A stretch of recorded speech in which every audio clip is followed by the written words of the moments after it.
बच्चों, वीडियो के इस अंक में हम लोग पढ़ेंगे क्या गद्य खंड का अंश, कक्षा 10वीं के गद्य खंड का अंश, पहला चैप्टर क्या है, नेताजी का चश्मा, जिसके लेखक हैं स्वयं प्रकाश जी। स्वयं प्रकाश जी ने यह कहा कि देश की आज़ादी में, देश की प्रगति में केवल सैनिकों का ही हाथ नहीं है, आम नागरिक, यहाँ तक कि लूले लंगड़े बच्चे भी सहयोग कर सकते हैं। सब लोगों की भूमिका अलग अलग है, अपने अपने तरीके से सब लोग सहयोग करते हैं, पेंटर की भांति। जैसे उसने नेताजी के चश्मे, नेताजी की मूर्ति पर अपना चश्मा लगा करके तरह तरह से योगदान किया करता था। तो इस कहानी से हम लोग अवगत होंगे, एक एक शब्दों के माध्यम से पढ़ेंगे, देखेंगे, जहाँ कहीं कोई दिक्कत होती है उसको मैं एक्सप्लेन करूँगा। आइए चलते हैं मुख्य चैप्टर की तरफ। इन्होंने कहा कि हालदार साहब, पहले शुरू से ये देखते हैं कि हालदार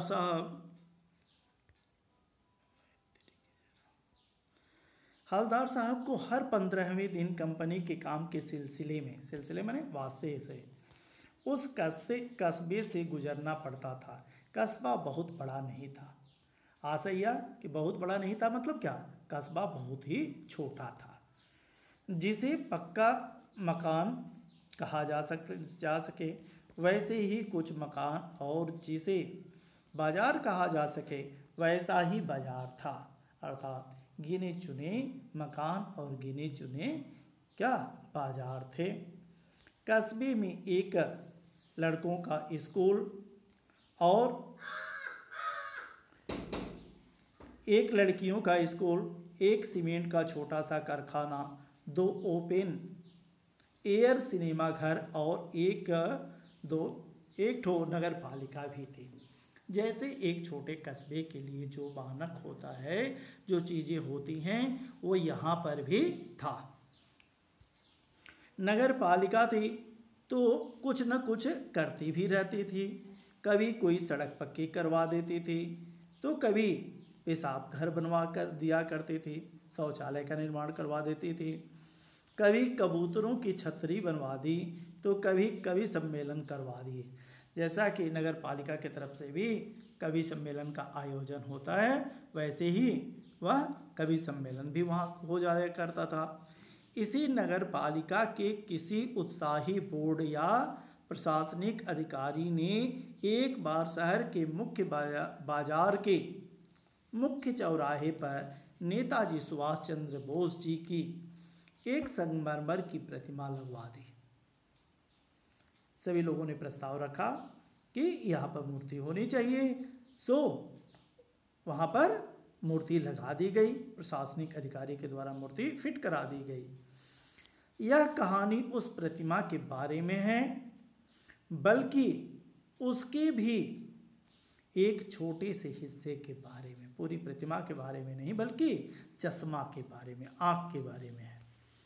पूरी बात तो अब पता नहीं, लेकिन लगता है कि देश के अच्छे मूर्तिकारों की जानकारी नहीं होने और अच्छी मूर्ति की लागत का अनुमान और उपलब्ध बजट से कहीं बहुत ज़्यादा होने के कारण काफ़ी समय उहापोह और चिट्ठी पत्री में बर्बाद हुआ होगा, और बोर्ड की शासनावधि समाप्त होने, शासनावधि किसको कहते हैं, शासन प्लस अवधि, शासन से मिला हुआ समय समाप्त होने की घड़ियों में किसी स्थानीय कलाकार को ही अवसर देने का निर्णय लिया गया होगा, और अंत में कस्बे के इकलौते हाई स्कूल के इकलौते ड्राइंग मास्टर, मान लीजिए मोतीलाल जी, ये केवल काल्पनिक नाम है, को ही यह काम सौंप दिया गया होगा, बनाने का ऑर्डर दे दिया गया होगा, जो महीने भर में मूर्ति बना करके पटक देने का विश्वास दिला रहे थे।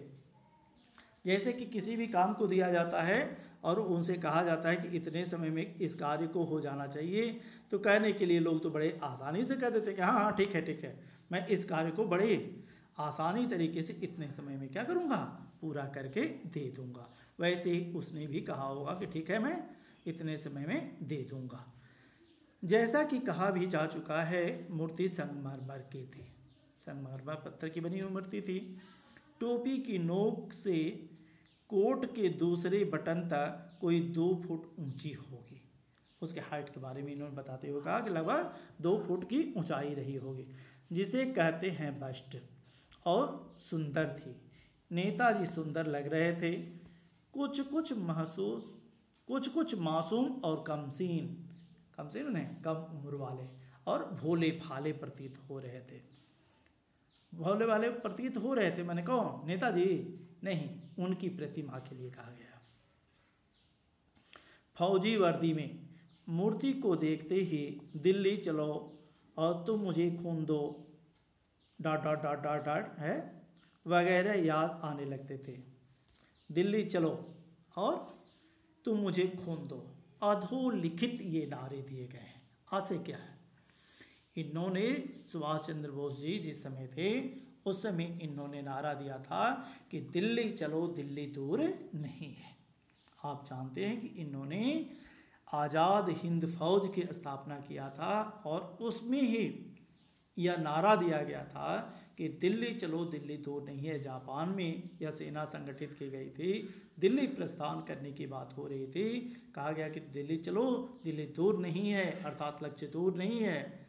और इन्होंने बांग्लादेश में एक सभा का आयोजन किया जिसमें इन्होंने कहा था कि तुम मुझे खून दो, मैं तुम्हें आज़ादी दूंगा। उसी अधोलिखित नारे को इन्होंने कहा है, जिसके कारण औरतों ने अपने सौभाग्य सूचक क्या मंगलसूत्र भी अर्पित कर दिए थे, और इनके साथ लाखों करोड़ों लोग हो गए थे इनके साथ। तो वही बात याद इन्होंने दिलाया, वगैरह याद आने लगते थे। इस दृष्टि से यह सफल और सराहनीय प्रयास था। प्रयास माने कोशिश, जो बनाने वाले के द्वारा कोशिश किया गया था वह सार्थक कोशिश थी। केवल एक चीज की कसर रह गई थी जो देखते ही खटकती थी। नेताजी की आंखों पर चश्मा नहीं था, यानी चश्मा तो था लेकिन संगमरमर का नहीं था। एक सामान्य और सचमुच के चश्मे का चौड़ा काला फ्रेम मूर्ति को पहना दिया गया था। ऐसा क्यों? क्योंकि या तो बनाते समय कलाकार भूल गया होगा और उस मूर्ति संगमरमर की थी, लेकिन उस पर लगा हुआ चश्मा वास्तविक था। जो फ्रेम होता है उस फ्रेम का जो चश्मा, लेकिन उसमें शीशा नहीं लगा था, केवल फ्रेम लगा दिया गया था। वही इन्होंने बताया। हवलदार साहब जब पहली बार इस कस्बे से गुजरे और चौराहे पर पान खाने के लिए रुके, तभी उन्होंने इसे लक्ष्य करके कहा, और उनके चेहरे पर एक कौतुक भरी, जिज्ञासा भरी मुस्कान फैल गई। हंसने लगे। हंसते हुए उन्होंने कहा, वाह भाई, यह आइडिया भी ठीक है। वाह भाई, क्या आइडिया है, यह आइडिया भी ठीक है, विचार भी ठीक है। मूर्ति पत्थर की लेकिन चश्मा रियल माने वास्तविक। वाह भाई वाह, क्या आइडिया है कि पत्थर की मूर्ति और चश्मा क्या वास्तविक। जीप कस्बा छोड़ करके आगे बढ़ गई। तब भी हवलदार साहब इस मूर्ति के बारे में ही सोचते रहे और अंत में इस निष्कर्ष पर पहुंचे कि कुल मिलाकर के कस्बे के नागरिकों का प्रयास सराहनीय ही कहा जा सकता है। कस्बे के जो क्या ये नागरिक हैं उनका प्रयास सराहनीय योग्य है। महत्व मूर्ति के रंग रूप या कद का नहीं है, उस भावना का है। वरना तो देशभक्ति भी आजकल मजाक की चीज होती जा रही है। देशभक्ति के नाम पर राजनीति किया जा रहा है, देशभक्ति गंदी हो गई है। लेकिन उन्होंने कहा कि यहाँ के नागरिकों का जो प्रयास है वो वाकई क्या है, सराहनीय है। दूसरी बार जब हवलदार साहब उधर से गुजरे तो उन्हें मूर्ति में कुछ अंतर दिखाई दिया। क्यों? पहले बार कुछ और था, दूसरी बार कुछ और हो गया था। अंतर दिखाई दिया। ध्यान से देखा तो पाया कि चश्मा दूसरा है। पहले मोटे फ्रेम वाला चौकोर चश्मा था, अब तार के फ्रेम वाला गोल चश्मा लगा हुआ है। हवलदार साहब का कौतुक और बढ़ गया, उनकी जिज्ञासा और बढ़ गई कि आखिर ये क्या चीज़। एक बार तो उन्होंने समझा कि ठीक है, नागरिकों के द्वारा ये जो प्रयास किया गया होगा लगवा दिया गया होगा, लेकिन आखिर अब ये क्या हुआ, ये चश्मा बदल क्यों दिया गया? कल कोई और था, आज कोई और चश्मा हो गया। फिर अब क्या था? हवलदार साहब का कौतुक और बढ़ गया। वाह भाई, क्या आइडिया है। मूर्ति कपड़े नहीं बदल सकती, लेकिन चश्मा तो बदल ही सकती है। उन्होंने सोचा कि ये मूर्ति भी क्या लाजवाब चीज़ है कि अपने कपड़े नहीं बदल रही है, लेकिन चश्मे रोज रोज बदल रही है। तीसरी बार फिर नया चश्मा। हवलदार साहब की आदत पड़ गई, हर बार कस्बे से गुजरते समय चौराहे पर रुकना, पान खाना और मूर्ति को ध्यान से देखना। एक बार जब कौतूहल दुर्दमनीय हो उठा, नास एकदम अंतिम स्थिति में पहुंच गया, तो पान खाने वाले से पूछ ही लिया, क्यों भाई, क्या बात है? यह तुम्हारे नेताजी का चश्मा हर बार बदल कैसे जाता है? उन्होंने जिज्ञासा भरी दृष्टि से पूछा कि आखिर नेताजी का ये चश्मा हर बार बदलता क्यों रहता है? आज कोई और होगा, कल कोई और होगा, परसों कोई और हो जाता है। पान वाले के खुद के मुंह में पान ठुसा हुआ था। वह एक काला, मोटा और खुशमिजाज आदमी था। खुशमिजाज, प्रसन्न रहने वाला, मोटा, उसका कद क्या, वह एक काला और मोटा जो वजनी था व्यक्ति था और प्रसन्नचित रहने वाला था। हवलदार साहब का प्रश्न सुन करके वह आंखों ही आंखों में हंसा। मुंह में पान होने के कारण बोल तो सकता नहीं था, इसलिए उसकी आंखों में हंसी झलक रही थी, पाँव पर हंसी झलक रही थी। उसकी तोंत थिरकी। मोटे जो लोग होते हैं हंसते हैं तो उनकी पेट की जो रेखाएं होती हैं वह भी थल-थल करने लगती हैं, थिरकने लगती हैं।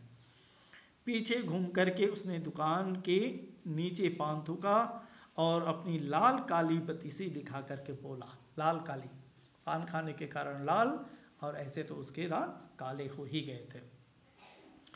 बतीसी दिखा करके बोला, कैप्टन चश्मे वाला करता है, कैप्टन चश्मे वाला ये सभी बातें करता है, उसी की करतूत है। क्या करता है? हवलदार साहब कुछ समझ नहीं पाए। चश्मा चेंज कर देता है। उसने उत्तर दिया कि अरे भाई, सीधी सी बात है, चश्मा वही बदलता है, चेंज कर देता है, बदल देता है। पान वाले ने समझाया। किसको? हवलदार साहब को। क्या मतलब, क्यों चेंज कर देता है? हवलदार साहब अब भी नहीं समझ पाए। तब उसने, पान वाले ने पुनः इनको समझाया।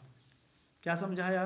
कि कोई गिराक आ गया समझो, गिराक माने ग्राहक, खरीदने वाला। अब कहते कि जैसा चश्मा नेताजी की मूर्ति पर चश्मा लगा हुआ है, वैसा ही फ्रेम, वैसा ही चश्मा मुझे चाहिए। तो कोई गिराक आ गया समझो, उसको चौड़े चौकट चाहिए, तो कैप्टन किधर से लाएगा? वैसा ही चाहिए तो कहाँ से लाएगा? तो उसको मूर्ति वाला दे दिया। वहाँ मूर्ति पर से उतारेगा, उसको ले जा करके दे देगा कि ठीक है भैया, लो ये तुम्हारा काम बन गया। उधर दूसरा बिठा दिया और उस मूर्ति पर दूसरा चश्मा लगा दिया, लगा देता है। यही कार्य वह करता रहता है। अब हवलदार साहब को बात कुछ कुछ समझ में आई। एक चश्मे वाला है जिसका नाम कैप्टन है, उसे नेताजी की बगैर चश्मे वाली मूर्ति बुरी लगती है, बल्कि आहत करती है। आहत करती माने दुख देती है, मानो चश्मे के बगैर नेताजी को असुविधा हो रही हो। इसलिए वह अपनी छोटी सी दुकान में उपलब्ध गिने चुने फ्रेमों में से भी एक नेताजी की मूर्ति पर फिट कर देता है। उसके पास सीमित मात्रा में फ्रेम हैं, फिर भी एक फ्रेम ले जाकर वहाँ लगा देता है। लेकिन जब कोई ग्राहक आता है और उसे वैसे ही फ्रेम की दरकार होती है, आवश्यकता होती है जैसा मूर्ति पर लगा है, तो वह कैप्टन करता क्या है? क्या करता है? आगे, चश्मे वाला मूर्ति पर लगा फ्रेम संभवतः नेताजी से क्षमा मांगते हुए लाकर ग्राहक को दे देता है। कहता है कि नेताजी क्षमा कीजिएगा, इस फ्रेम को खरीदने वाला कोई मेरे पास आ गया है, या उसको मैं दे देता हूँ और आपको दूसरा फ्रेम ला करके मैं क्या करूँगा? दे दूँगा। वाह भाई, खूब, क्या आइडिया है। लेकिन भाई एक बात अभी भी समझ में नहीं आई। हवलदार साहब ने पान वाले से फिर पूछा, नेताजी का ओरिजिनल चश्मा कहाँ गया? ये बार बार जो वास्तविक चश्मा लगाया जाता है, इनका ओरिजिनल चश्मा कहाँ है? पान वाला दूसरा पान मुंह में ठूस चुका था। दोपहर का समय था, दुकान पर भीड़ भाड़ अधिक नहीं था। वह फिर आंखों ही आंखों में हंसा। उसकी तो फिर की कत्थे की डंडी फेंक पीछे मुड़ करके उसने नीचे पिक थूकी और मुस्कुराता हुआ बोला, मास्टर बनाना भूल गया। हंस करके, उपहास की दृष्टि से, मजाक की दृष्टि से उसने उत्तर दिया कि मास्टर बनाना भूल गया। मूर्ति को बनाने वाले ने उस पर चश्मा बनाया ही नहीं। पान वाले के लिए यह एक मज़ेदार बात थी, लेकिन हवलदार साहब के लिए चकित और द्रवित करने वाली थी। यानी वह ठीक ही सोच रहे थे। मूर्ति के नीचे लिखा, मूर्तिकार मास्टर मोतीलाल वाकई कस्बे का अध्यापक था। पढ़ाने वाले अध्यापक थे जिन्होंने इस मूर्ति को बनाया था। बेचारे ने महीने भर में मूर्ति बनाकर पटक देने का वादा कर दिया होगा, बना भी ली होगी, लेकिन पत्थर में पारदर्शी चश्मा कैसे बनाया जाए? कांच वाला यह तय नहीं कर पाया होगा, या कोशिश की होगी और असफल रहा होगा, या बनाते बनाते कुछ और बारीकी के चक्कर में चश्मा टूट गया होगा, या पत्थर का चश्मा अलग से बना करके फिट किया होगा और वह निकल गया होगा। उफ, कोई न कोई इस तरीके के कार्य होंगे जिस पर इन्होंने विचार विमर्श किया। सोचा कि शायद यह भी बातें हो सकती हैं। उफ, हवलदार साहब को यह सब कुछ बड़ा विचित्र और कौतुक भरा लगा, जिज्ञासा भरा लगा। इतनी ख्यालों में खोए हुए, पान के पैसे चुकाकर चश्मे वाले की देशभक्ति के समक्ष नतमस्तक होते हुए वह जीप की तरफ चले, फिर रुके, पीछे मुड़े, पान वाले के पास जाकर के पूछा, क्या कैप्टन चश्मे वाला नेताजी का साथी है? क्वेश्चन मार्क है। क्या उनके साथ काम करने वाला है, या आज़ाद हिंद फौज का भूतपूर्व सिपाही? इन दोनों में से क्या है जो इस तरीके का कार्य करता है? उन्होंने इस तरीके से पूछा। पान वाला नया पान खा रहा था। पान पकड़े अपने हाथ को मुंह से 1.5 इंच दूर रोक करके उसने हवलदार साहब को ध्यान से देखा, फिर अपनी लाल काली पतीसी दिखाई और मुस्कुरा करके बोला, नहीं साहब, नहीं साहब, अरे नहीं साहब, ऐसी बात नहीं है। वो लंगड़ा क्या जाएगा फौज में, पागल है पागल, संबोधन का चिन्ह है। उसने कहा कि वो लंगड़ा व्यक्ति है और लंगड़ा व्यक्ति फौज में कैसे जा सकता है, वह तो पागल है पागल। गांव वाले लोग उसको पागल कहते हैं। वो देखो, वो आ रहा है, आप उसी से बात कर लो, फोटो वोटो छपवा दो उसका कहीं।